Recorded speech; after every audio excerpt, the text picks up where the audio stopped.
Hello, everyone. This is Jacob Popio, the producer of The Apex. In this episode, Jan and I sit down and discuss his blog post, Dealing with Anxiety. We dive into 4 points of how to face your fear and anxiety. 1. Working out. 2. Meditation. 3. Exposure. 4. Vulnerability. If you want to support us, there are 2 ways to do so. One is to donate to our cause at www.patreon.com/theapexpodcast. The other is completely free. All we ask is if you learn something in this episode or know someone that needs to hear our message, share it with them. Please subscribe and hope this pushes you toward your apex. Welcome, Apex Chasers, to another episode of the Apex Podcast. As always, I'm your host, Jan Almasy, and seated across the bar from me today is my co-founder and lovely producer, Mr. Jacob Popio. Hello, everyone. Welcome to the party, Mr. Jacob Popio. Thank you, thank you. Cheers. I don't know if I should say thanks for having me, but because you're in my basement. So. Right. So, if for those of you listening right now, RJ normally makes this announcement. He's like, if you hear the voices different, it's because we're in a different space. But for those of you that don't know, we're kind of in between recording studios right now. We're in the process of looking for a physical space and actually getting a spot of our own. So that's exciting. But in the meantime, we're going to be focused on recording in a bunch of different areas. So tonight's winner was the bar in Jacob Popio's basement. Seems pretty fun. Yeah. Also, for those of you that are watching on Instagram Live, hello. You're seated kind of far away from us, so we might not be able to see if you said anything. However, I will wave to everybody watching. Sorry, I'm not necessarily in the camera, but from now on, we're going to be live streaming a lot of the episodes that we record because you guys have been requesting to see what our process is. Here we are. It's about all we got. Pretty fancy. So today, we are going to do a blog review. It's been a while since we've done one, and I've been getting, a lot of requests to do a blog review on the blog that I wrote called Dealing with Anxiety. This one was a big hit. It was a really hard one for me to write because I felt really vulnerable while I was writing it. But it was also one of the ones that performed the best because I think it relates to a lot of people. I can think of at least 5 people off the top of my head that messaged me after reading it and said that it helped them in some way. Oh, yeah. Anxiety is like everyone has it. It's like everyone's happy, everyone gets sad. I feel like everyone gets anxiety or anxious at one point in their life. Yeah, especially when you're going through transition phases. Me and my sister were actually just talking about it, where she's getting to the point where she's about to graduate college. She's got a bunch of other stuff going on, and she's like, I just feel like everything's happening at once. Oh, yeah. And you just went through that phase yourself. So people deal with that stuff in different ways, and this blog is just some of the ways that I offer to potentially deal with that. So we'll just kind of dive right in. How to deal with anxiety. I've dealt with anxiety since my freshman year of high school. When I initially entered high school after being homeschooled for the first 13 years of my life, I was terrified. I tended to mask all of my insecurities with a false confidence that ended up isolating me even further from my peers. I was viewed as cocky and tended to exaggerate a lot of things, thinking that it would help me fit in. In reality, all of these feelings were rooted in anxiety. And everything I did to cope made things worse. Anxiety has many different shapes, different forms that lurk in the shadows and depths of our minds. Many voices that can escalate from a whisper to a scream in an instant. These feelings and voices, they may be powerful, but in my experience, they all have one thing in common: fear. As I continue to grow and learn in life, I have realized that all of the anxious feelings that I've tried to cover up over the years were, and still are, rooted in fear. Fear of not being accepted. Fear of failure. Fear of never being good enough. Fear of never amounting to anything. And fear of never being worthy of love. Regardless of the type of fear your anxiety is rooted in, they can all be completely debilitating at times. On a nightly basis, I have to consciously work on quieting down my mind in order to feel at peace enough to even sleep. I have a little voice in my head that constantly barrages me with hateful words, attempting to convince me that despite all I've done in my life to this point, I'm still just that scared 13-year-old kid.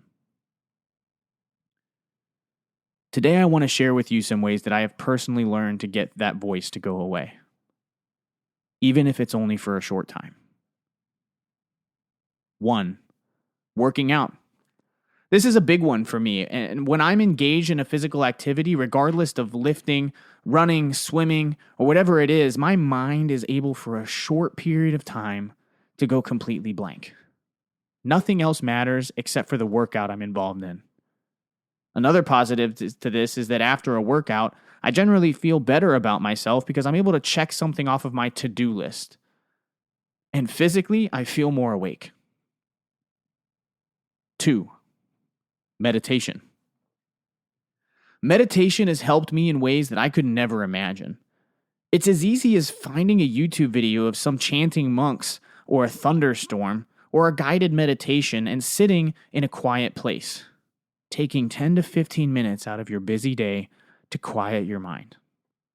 Focus on your breathing and allow yourself to rest. You will come out the other side amazed at how much more clearly you think. 3. Exposure. Now, this one may take a little more explaining. What I mean by exposure is allowing yourself to be in situations that make you anxious in small doses. For me, something that honestly makes me extremely anxious was talking behind a microphone. I know, kind of awkward for a podcast host. I would start sweating and feel my hands get clammy at the thought of my voice being recorded. What if I messed up an hour into an episode? Everyone would hear it. To conquer this, I started small. I had a cheap microphone, and I would record clips of myself speaking, and then I'd listen to them. Then I started recording things and sending them to close friends to listen to and get feedback. Once I got comfortable with that, I sent them to more people, and finally, I got comfortable enough to record a full episode, and we released it to the public. I still get nervous every time I sit behind a microphone with a guest. But at this point, I just try to have fun with it. It's virtually impossible to not mess up when you have a co-host as ADHD as RJ Holiday, cough, cough, squirrel girl, on the Wrestling the Gap podcast with Vanessa Oswald, cough, cough. So start out small in an environment that you can control and then work your way up. Even if it all starts with you having a conversation with yourself in the mirror, the only place to go from the bottom is up. 4. Vulnerability. The final piece of advice I have to offer regarding dealing with anxiety is allowing yourself to be vulnerable. Too many times we pull away from situations and people thinking that we're protecting ourselves, and then we wonder why we get anxious and paranoid anytime anything in our life starts to go good. It's like we have a pre-programmed our brains to wait on the other shoe to drop, so to speak. I was like this for a long time. I refused to let people in past the barrage of walls that I had built up around myself.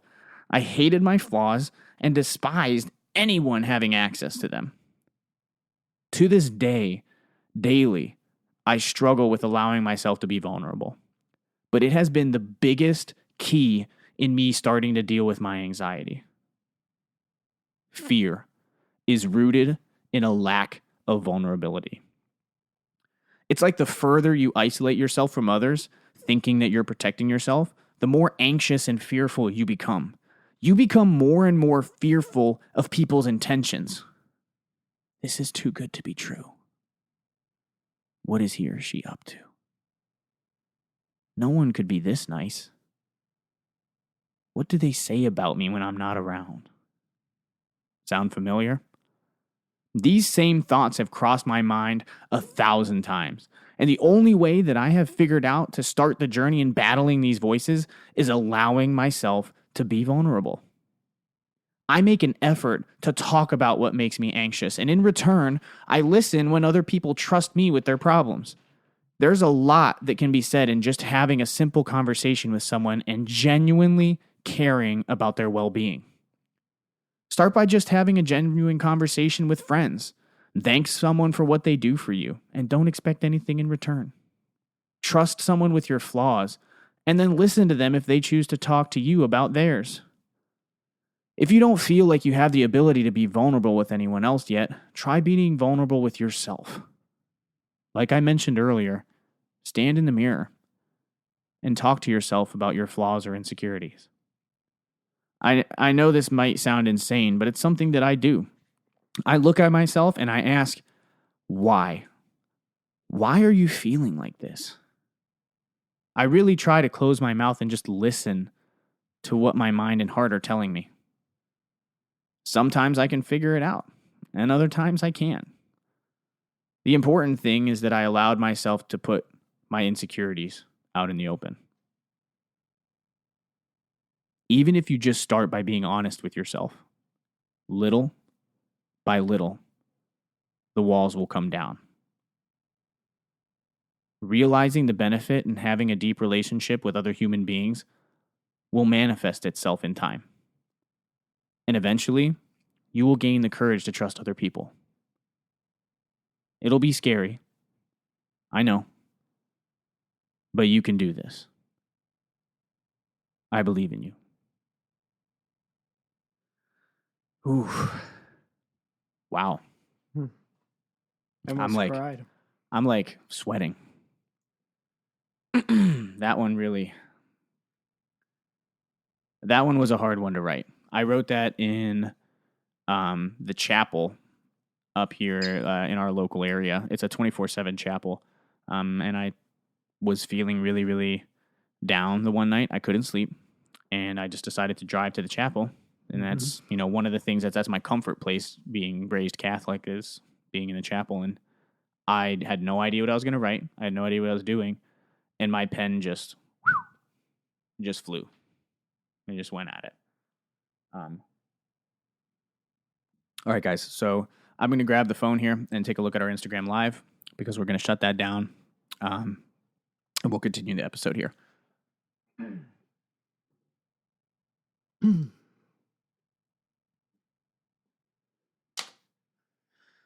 All right. I'll go ahead and wave to all these people. Hello, hello, hello. Thank you for tuning in. Oh, there's Samantha Davis. She's actually one of the members of our mastermind group. That's cool. All right, everybody. Thanks for tuning in. We got to finish the rest of this episode. And end. Cool. Okay. So, outside of that post, there's some things that me and Popio kind of want to address. So people have been asking me about this post, and I'm not going to read it line by line like we did some of the other posts, because I think that it's impactful as it is. But the couple of things that I want to go over is the concept of fear, and then we'll kind of go over this 1, 2, 3, 4 of my steps to battle it. And then me and Jacob here will kind of give some examples of anxiety that we've dealt with in our own lives and how we've kind of conquered them. Yeah. So the first one here is all feelings of anxiety being rooted in fear. And this is, I've worked in a mental health background, right? And I'm not trying to say that people that have, diagnosed anxiety disorders aren't legitimate. You know what I mean? Like, I don't want to try to say that mental illness, I'm not trying to say that mental illness isn't a thing. Right. Hey, if you have a diagnosed anxiety disorder, that's real. It's debilitating. People can get, physically sick, their bodies shut down because they get so anxious. But fear, I think, is a huge root in all the anxiety that we deal with on a normal basis. Right. That fear of not being accepted, the fear of failure, not being good enough, never amounting to anything. And a lot of times, I mean, I don't know if this has been your experience, but a lot of times it seems like that anxiety is either pushed on us by other people, but the majority of it for me is like self-inflicted. It's like self-inflicted pain. You know what I mean? So you have those people that might talk down to you or whatever else, whether you're growing up and people don't believe in you and you get anxious because you don't want to fail or you don't want to disappoint somebody. But a lot of the times I feel anxious inside of myself because I don't want to let other people down. That's my big thing. And like I constantly, people like hold you to a certain standard, and then you like, if you lose that standard, then you're screwed. Yeah, and everyone's going to look at you different. Yeah, you don't want to fail in their eyes. Right.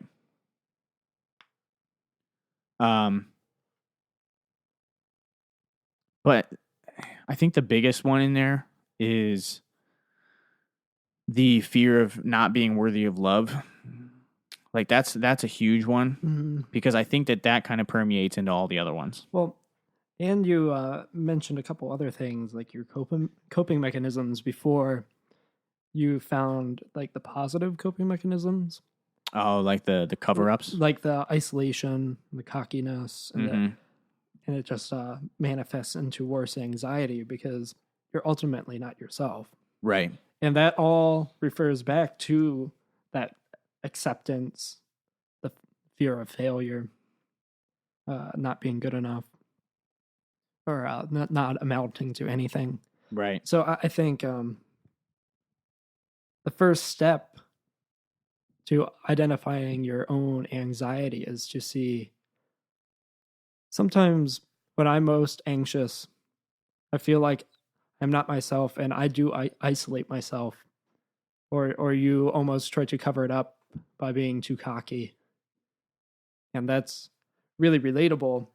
And then that makes you unhappy because you don't want to disappoint then you're people. Trying to keep up a facade, and then you get anxious because you're trying to keep up a lie, and then it all kind of snowballs. Yeah, and then you look in the mirror and you're like, who am I? Yeah, what happened? Yeah, like, why do I feel so empty inside? And I've talked to a lot of people about this, where that anxiety and that depression, and it all it kind of being interwoven, that you deciding to isolate yourself because you're anxious about failing or you don't want other people to carry your burdens. That's one that I hear a lot, is that you're anxious that other people aren't, or they're going to think you're stupid because you're complaining about things, and you don't want other people to bear your weight because it's your weight to bear, kind of stuff. And so then they isolate themselves. But I brought this up to somebody the other day. I was like, the psychology behind solitary confinement as a punishment inside of an institution is because putting someone alone, anthropologically and psychologically, we're meant to be social creatures. We're meant to rely on each other and have a network of people. So taking someone and isolating them is a form of punishment. Why are you doing that to yourself? Yeah, you're punishing yourself. Because you almost like feel like some people, I even felt like this way, that you almost deserve to be punished. Yeah, I've heard that a lot too. I felt that way. Yeah. It's like, oh, I didn't live up to my standard or somebody else's standard, so I deserve this. I deserve to kind of be beat down for a little bit. Yeah, I would cut myself off from things that like please me. Like I would cut myself off of like my cell phone, just turn it off for like weeks or whatever. Right. This was when I was in like middle school and stuff. And it gets very lonely. Middle school's a weird time of life anyway. But yeah, I mean, you get to a point where I remember a time in high school, just the whole cockiness thing, just feeling so insecure about myself that I felt like I had to try to put on a front in order to fit in, period. Yeah. And high school is kind of vicious as far as the, social totem poles anyway, but I was like homeschooled, so I was socially weird to begin with. I'm picking on homeschoolers because I was homeschooled. You know what I mean? Yeah. And so between that and then not having a friend group coming into freshman year of high school and not being super athletic, that was like all the predisposing factors to getting bullied. And that ended up causing a lot of the anxiety. And rather than isolating myself, my coping mechanism was overcompensating. So rather than pulling away, I tried to interject myself into everything I could possibly interject myself into. Right. That's how I would do things too. I started with isolation, then it manifests into this cockiness. You almost like, to overcome your isolation, you're like, I am going to be the best, and I am going to overcome it. And you kind of carry yourself with a chip on your shoulder. And I always had this mentality of, somebody punched me, I was going to punch them twice as hard. Right. And then you're ultimately not yourself. People think you're arrogant, like conceited, full of yourself. And really, you're just trying to avoid people from bullying you or talking you down. Right. Yeah. Because you don't feel like you're good enough. Mm-hmm. Yeah, I can vibe with that. And it that kind of carries. I mean, I still feel that nowadays. Oh yeah. You know, and there's a lot of people that may not believe that, or they can believe what they choose, but inside of my head, there's a ton of stress and anxiety going through my head all the time. Oh yeah. I mean, like, I have trouble sleeping. There's times that, between the podcast and nursing and everything else, it's just, a lot. And I preach to people, go out there and do it.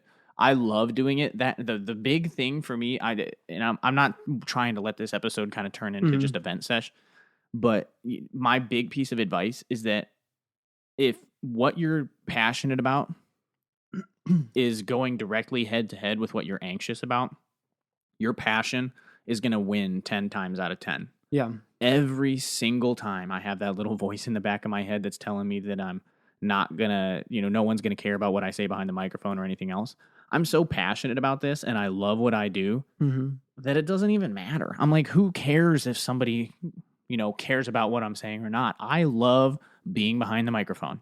I love recording. I love talking to people. I love helping people. Yeah, you love like the possibility of just outreaching. Yeah, even just if it's endless. just one set of ears that is able to listen to it. Yeah, if there's one person that we can help by listening to something like this, or helping them form their own content, helping a business increase their profits because we're running their media for them or anything, that's amazing.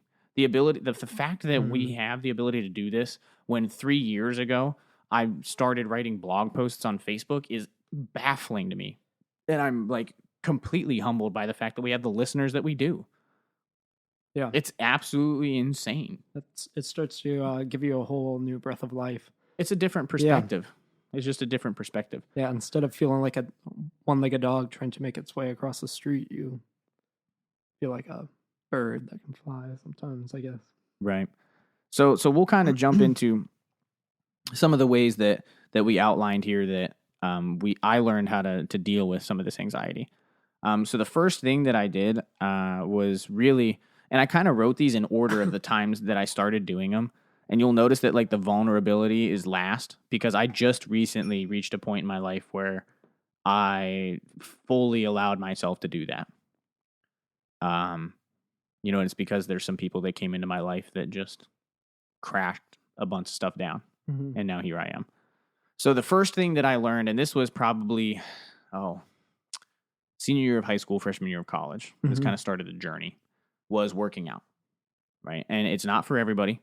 I'm not, like, some people need their self-care to be books and whatever else. Yeah. My self-care happens to be working out. I know that you enjoy hoisting the weights on the occasion. It's very addicting. And it's something that, like I said, it's not the workout itself that helps. It's the fact that you're so focused on something else that your brain goes blank. Yeah. Like, I'm not thinking of anything else while I'm deadlifting. I'm not thinking of hardly anything else when I'm benching, when I'm squatting. There's nothing running through my mind when I'm lifting. When I run, everything's running through my mind. It gives me a chance to kind of gather my thoughts and think. But when I'm in the weight room, I'm so focused on not letting the weight crash into my neck, or my chest, or getting crushed by stuff, that I'm like, oh, okay, I'm more focused. And then I leave and I have, blood rushing. I physically feel awake. I'm hungry. I go get food and I check something little off my day. I'm like, hey, I worked out today. High five. Good job. And no matter how hard it is to get off the couch or whatever, and go there. I feel like the hardest thing is just getting there. And then once you're there, that is like the biggest check off the list. And it makes you feel so accomplished for the day.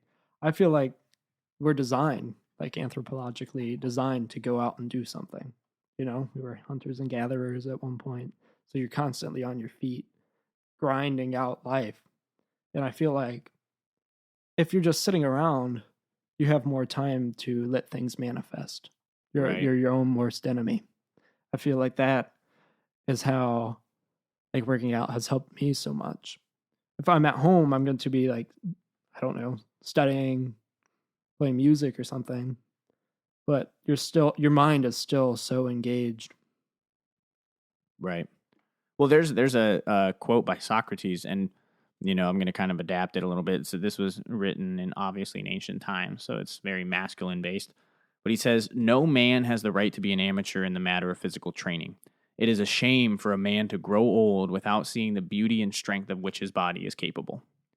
And I think, that's a huge true thing when it comes to dealing with that anxiety and working out. Oh yeah, because a huge thing that plays into anxiety is body image.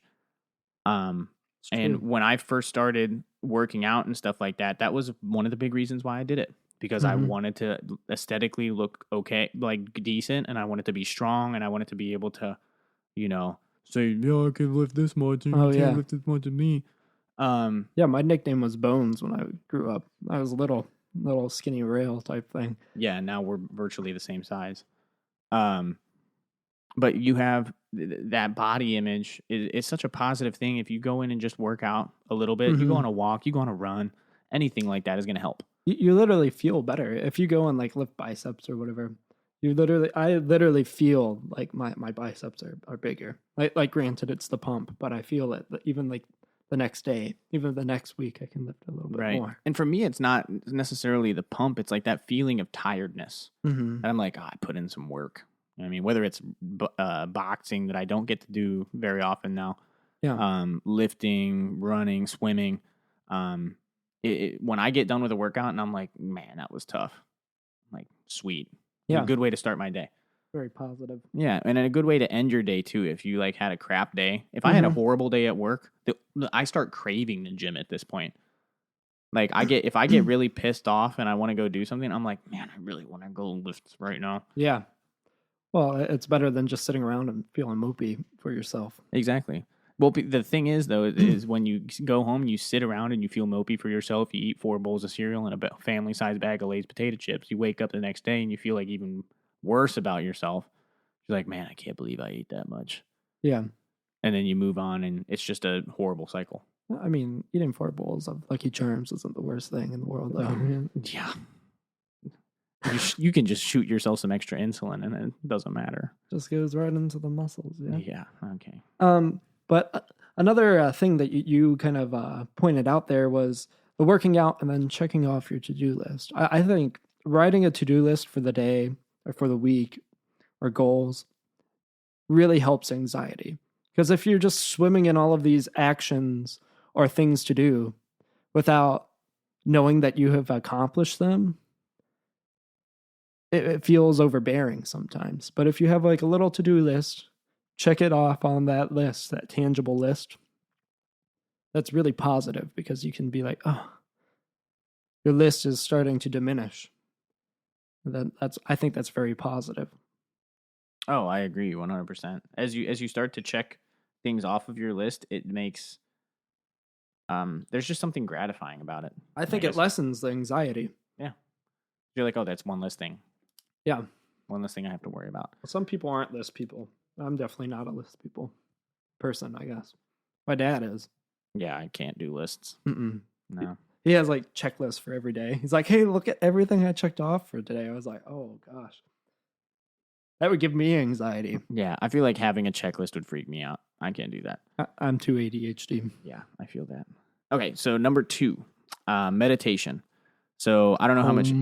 Yeah, exactly. I don't know how much experience you have with this, but I just started honestly by finding, like I said, some YouTube videos. There's actually a really funny story.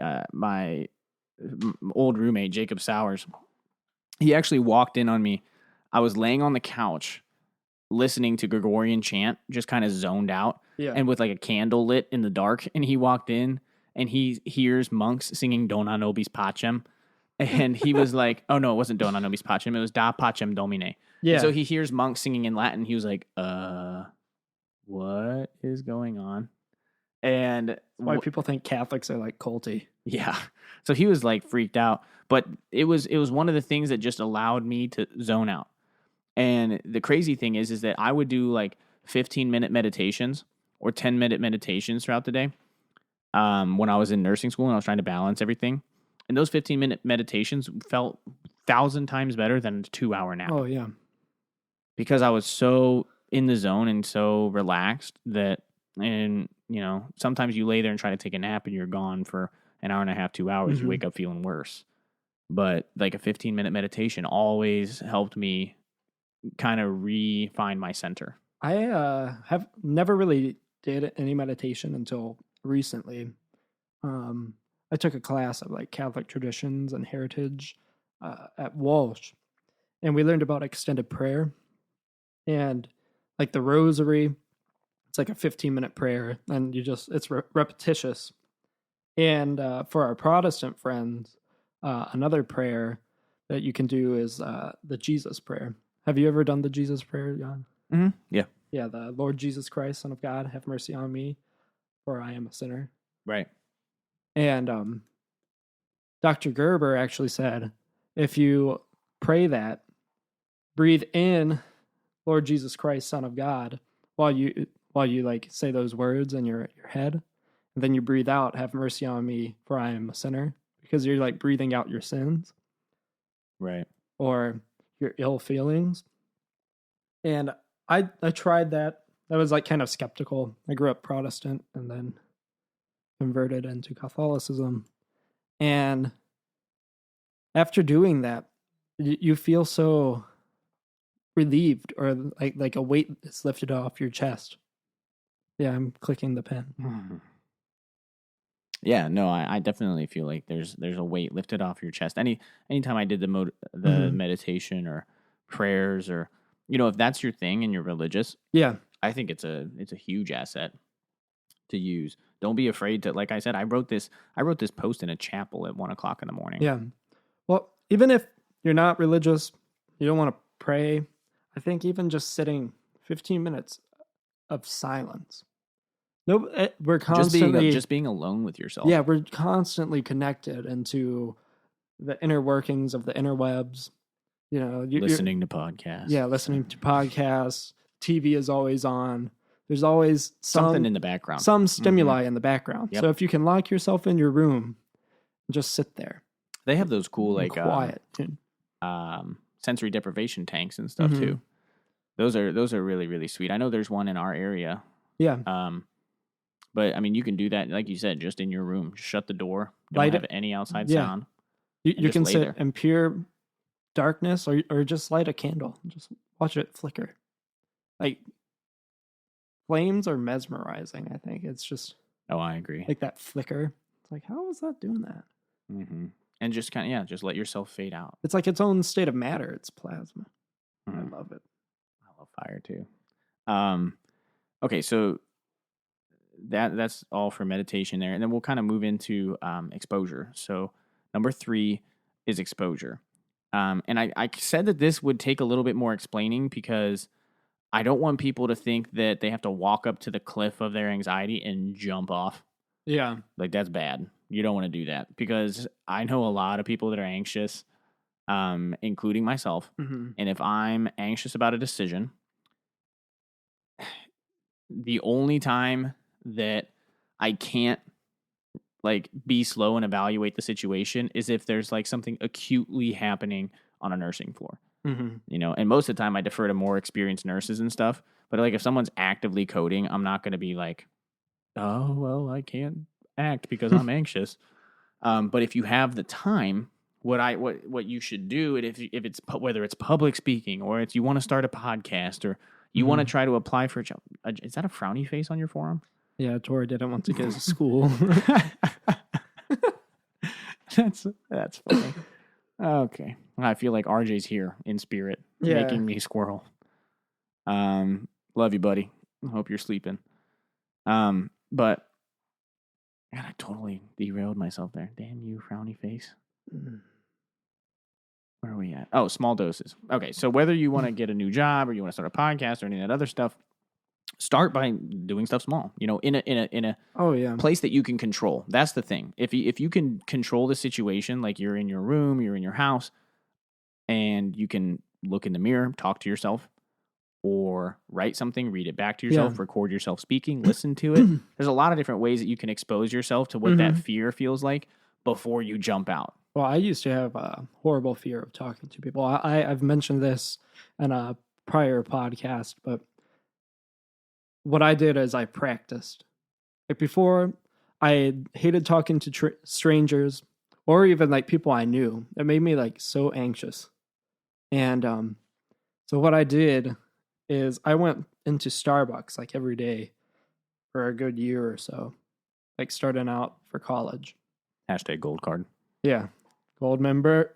And just like talking to like the baristas or somebody like at a table or something, just ask them what they're working on. I think that helped me become a little more personable. And then people don't misinterpret me as being cocky or arrogant or too stuck up to talk to them. And that really has helped impact me in a very positive way. I'm not as anxious to talk to people. So it's just like the little thing. Just start small and build up to it. I think that average conversation on a daily basis is super underrated. Oh, yeah. Like the gas station clerk, the Starbucks barista. One of the John Dietz, the old Home from the Gas Company episode that we had was because I was eating breakfast at a restaurant and he had to be sitting there at the bar. And the only thing he said was, man, it looks like you need a cup of coffee. Yeah. I love talking to elderly people like at the golf course. So many stories. Or and wisdom too. Yeah. You're at the Indians game and you bump into this old guy. Don't like look at him like he's just like in your way. Yeah, in your way. Like, hey, why did you bump into me? Why are you walking slow? Yeah, why are you walking slow? Ask them, talk to them. People have so much to talk about. Yeah, I mean, I see that all the time in nursing too. Like when I'm taking care of patients, just listening to their stories. There's a lady yesterday. Or was it yesterday? I don't know. All of my shifts kind of run together. But all the shift. She was just kind of talking. I don't know. Like some of the nurses were telling me that she was aggravating because you couldn't get out of her room. All she really wanted was somebody to tell a story to. And so I happened to have a little bit of time. I sat down next to the edge of her bed and just kind of listened to her tell a story while I gave her some antibiotics. Yeah. Rest of the night, she was awesome. And I mean, I learned a lot. She told me a really, really cool story about where she was born and raised and, meeting her husband who's now passed away and just her life. Like people literally put their lives out on the table if you listen. And that kind of leads us, directly into our final point here. Number 4, vulnerability. And this, I mentioned this one last because it's something that just happened for me within the last year. Mm-hmm. And it's also the hardest one, I think. Well, I think it's the stronger manifestation of exposure. Yeah. You're exposing yourself to a degree, but if you push it to the next level, I think it is vulnerability.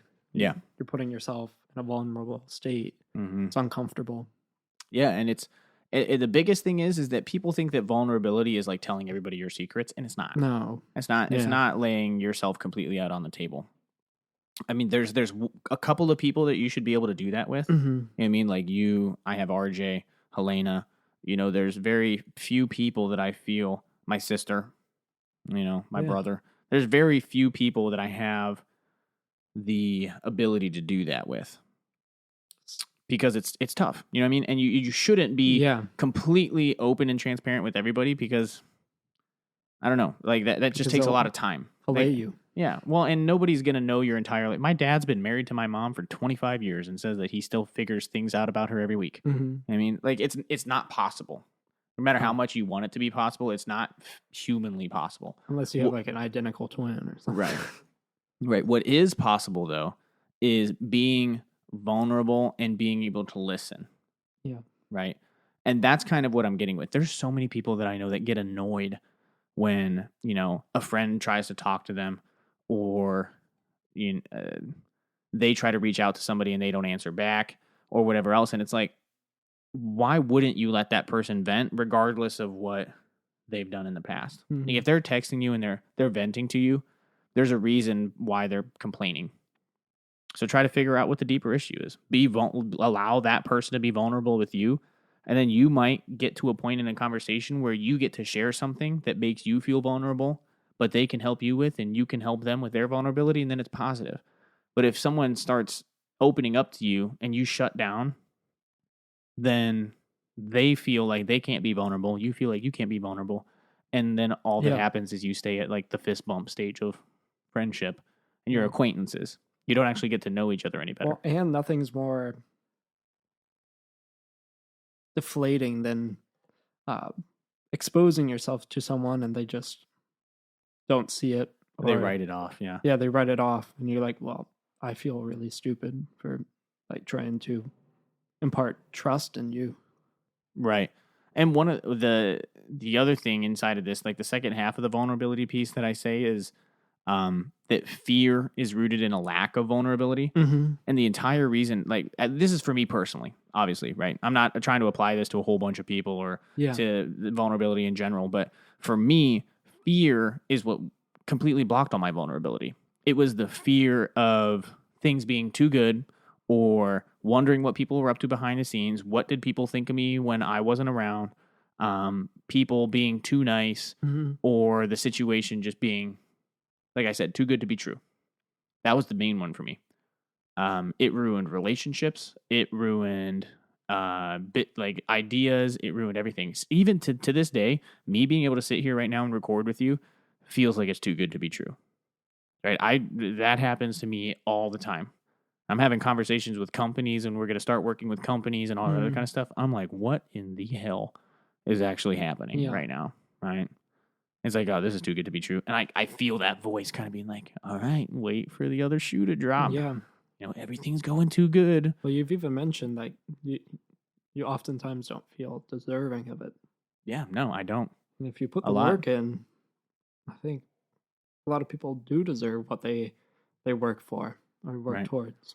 But the thing that allows you to unlock that feeling is being vulnerable with the deficits that you have with other people.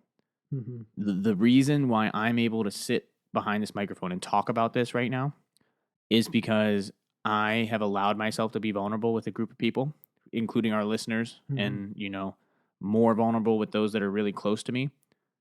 And in return, I've had listeners reach out and tell me some crazy stuff. And we've had conversations about, just some dark things, right? And it's been a blessing because I feel like I've been able to reach out to those people and help them. Mm-hmm. And I would have never been able to do that if we hadn't started this. So it's all kind of happening for a reason, but it all started happening when I decided that I was going to tell people about the flaws that I was having. Mm-hmm. The weight that lifted off my shoulders after I released this blog post, and dude, I was like cramping the night before. I scheduled this blog post to release, and I was like, shit, like freaking out. And then it released, and I had a bunch of people like write me back and everything. I was like, oh, that wasn't so bad. But then people started writing me about how it helped them, and they experienced the same thing and everything else. And it lit a fire under my butt that has been burning red hot ever since. I wondered what smelled. But well, even like the whole experience that I have had, making myself more and more vulnerable. If you listen to like the early pre-reels, and even like the first episode we recorded with RJ, I sound like a freaking dork. Yeah. You know what? Hello, Jacob Opio. Hi. Yeah. But I don't know. I feel a little more confident behind the microphone. And it shows in your facial expressions. And, I mean, you're polar opposite person than you were when we first started recording. And even that little journey has made me more confident and be able to be more vulnerable in other realms of my life. So I think if you take that step, it's going to open up other doors throughout your life. Who would have thought me repeating, "Hey everyone, this is Jacob Popio," like helps. Right. Like even me like saying my name, Jacob Popio, sounded stupid to me. Yeah. Like it was weird. I feel that. Yeah. You want to know how dumb I felt the first time I said, "Welcome, Apex Chasers, to another episode of the Apex Podcast"? I'm like, that's weird. Yeah. Then you hear it played back and you're like, You look at yourself and you're like, stop that. Yeah. I don't know if I like that at all. Mm-mm. So, I mean, all of those, the biggest thing, and I kind of mention it right here, it says start by having genuine conversations with friends. Yeah. Thanking someone for what they do. That goes back to the John Dietz episode as far as it only takes 7 to 12 seconds to change someone's life, and kindness is free and all those concepts. Some of the biggest things that we've had, working with Mike Eversole, the reason why that relationship is so positive is because I want him to succeed. He wants me to succeed. We're vulnerable with each other about the flaws in our companies. Yeah. How we can help each other, and we trust each other. It's the same thing with, Jared Ball that we're adding on from Social Ocean. He believes in helping people, and he's allowing us to do stuff, in that trust relationship can only happen if you allow yourself to be vulnerable. If you're self-serving the entire time and all you want to do is profit from other people and step on them, you're going to go fast. But then when you fall down the mountain, everyone's going to laugh at you because they're happy that you fell. Yeah. If you're vulnerable with other people and they trust you and you help them, you're going to have a bunch of hands underneath of you trying to push you back up if you stumble. I think ultimately enough vulnerability, it equals authenticity. Because from you, there's not too many people that I know that I feel that I can be vulnerable to them, and I 110% know that they're being vulnerable to me. You see it through their eyes, and it's authentic.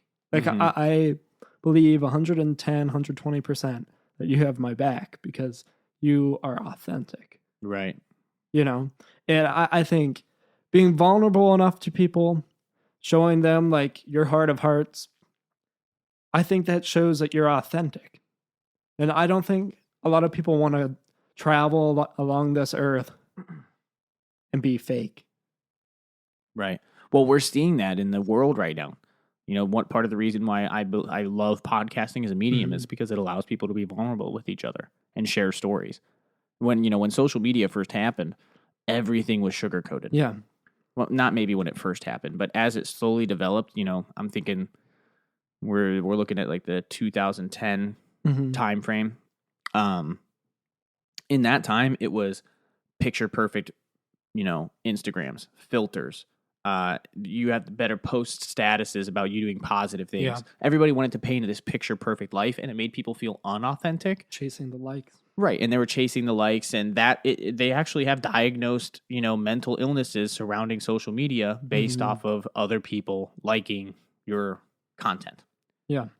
And at this point, the world is kind of shifting back towards that authenticity. You see it in, there's a company that we work with called First Form. They're awesome at it. They're super authentic. They're like, listen, we sell supplements, but if you don't need a supplement and you need to eat some chicken, eat some freaking chicken. Don't buy the protein. There's not a lot of companies that are like, hey, we don't want you to buy our products. We want you to be healthy. I see it all the time in the podcasting realm. I see it all the time in healthcare now. There's a huge movement to just be authentic with people. Meet people where they're at. You don't have to, that place where it's like nurse and physician, they make decisions. The patient, didn't have any autonomy or they had very little autonomy, to now there's a ton of autonomy, and we respect the patient's decisions. Yeah. Because we want them to authentically believe and understand what's about to happen. So it's the entire world is shifting back towards that human-to-human relationship, which is exactly why, for the Apex, we believe in human-to-human interaction, ordinary people accomplishing extraordinary things, and the human relationships and lessons that got them to where they are. That's the entire reason why that's our tagline. Because I believe in the power of human conversation. Well, and everyone is extraordinary in their own ways. And if you can instill that into everyone. Everybody focuses on the positive instead of the negative. I agree. Yeah. Well, so to kind of finish this out, I'm just going to kind of reread this last section here.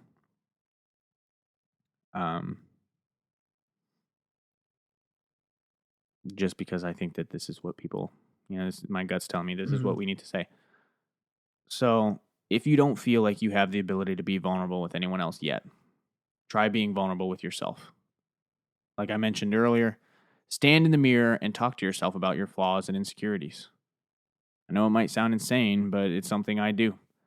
I look at myself and I ask, why are you feeling like this? I really try to close my mouth and just listen to what my mind and heart are telling me. Sometimes I can figure it out, and sometimes I can't. The important thing is I allowed myself to put my insecurities out in the open. I'll add something onto that, and be vulnerable. Even if you just start by being honest with yourself, little by little the walls will come down. And realizing the benefit in having deep relationships with other human beings will manifest itself. Eventually, you will gain the courage to trust other people. It will be scary.